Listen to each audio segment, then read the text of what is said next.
ఏమైంది మీకు credibility? Credibility సొంత తల్లి మీద కేసు వేశారు, ఇందాక చెప్పిన కేసు విషయం. తల్లిని అవమానించారు. సోషల్ మీడియాలో అసలు విజయమ్మ గారు షర్మిలమ్మని అక్రమంగా కన్నారు అని ప్రాపగాండా చేశారు.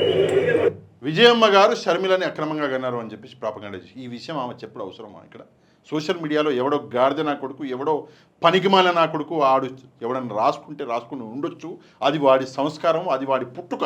కానీ నువ్వు ఇక్కడికి వచ్చి ఆ మాట అంటావా? నిజంగా సిగ్గేస్తుంది నాకైతే, నాకు సిగ్గేస్తుంది. రాజశేఖర రెడ్డి గారిని ఇంతలా అవమానించినావు, నువ్వు అవమానించినావు ఈరోజు. ఈ మాట అనవలసిన అవసరం ఏముంది? ఈ మాట జనరల్గా నాకే తెలియదు, నేనేం వినలేదు. ఈరోజు ప్రపంచం మొత్తం విన్నది కదా నువ్వు చెప్పంగానే.